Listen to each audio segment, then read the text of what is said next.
आज नवरंगपुर संसदीय क्षेत्र में माननीय मुख्यमंत्री नवीन पट्टनायक महोदय एवं 5T चेयरमैन महोदय आज उपस्थित अच्छा आपण मैंने समस्ते जानी जे आसंता 13 तारीख दिन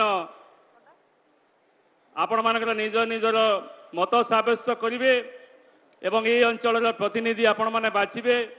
आमे सबुबले कही आसीचु जे माननीय मुख्यमंत्री कम कहती किंतु तांकर काम अधिका अन्य माने अधिक कथा कहती तांकर काम कम एभली मुख्यमंत्री जहाँकर आशीर्वाद रे शिक्षा क्षेत्र में एक वैप्लविक परिवर्तन आज आसी पारिछि।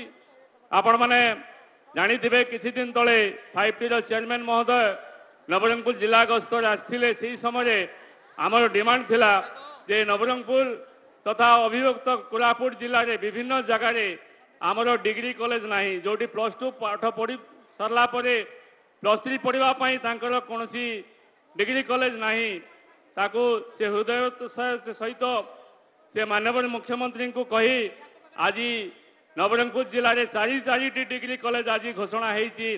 तेंतुली खुंडी डिग्री कॉलेज नथिला, कोसागुमड़ा नथिला, झरीगाँ नथिला, आज रायघर नथिला 4 डिग्री कॉलेज होती। भविष्य में आमर पापड़ाहांडी डिग्री कॉलेज निश्चित भाव में हेबो। तेणु आम सब बेले चाहूँ एभली सरकार जे शिक्षा क्षेत्र में अधिक गुरुत्व से दे आसी विशेषकर आमर हाईस्कूल स्तर में जो पंचायत आमर हाईस्कूल रही से हाईस्कूल गुड़ी को आज 5T रूपांतरित कराई।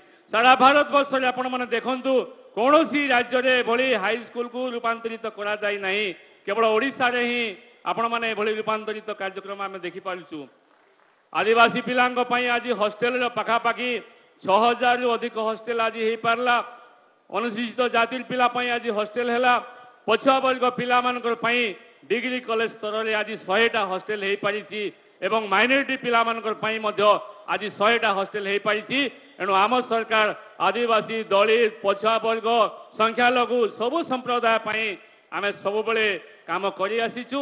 एणु ए अंचल विकास पई ए अंचल सर्वांगीन उन्नति पई सांसद प्रार्थी विधायक प्रार्थी समस्त को आपण माने आसंता 13 तारीख दिन निश्चित भाव में शंख चिन्ह विपुल संख्यार आशीर्वाद करेंगे एवं नवीन बाबू को ओडिशार 6ठ थर दायित्व देवे। ए अंचल विकास सहयोग करेंगे। बहुत बहुत धन्यवाद। नमस्कार।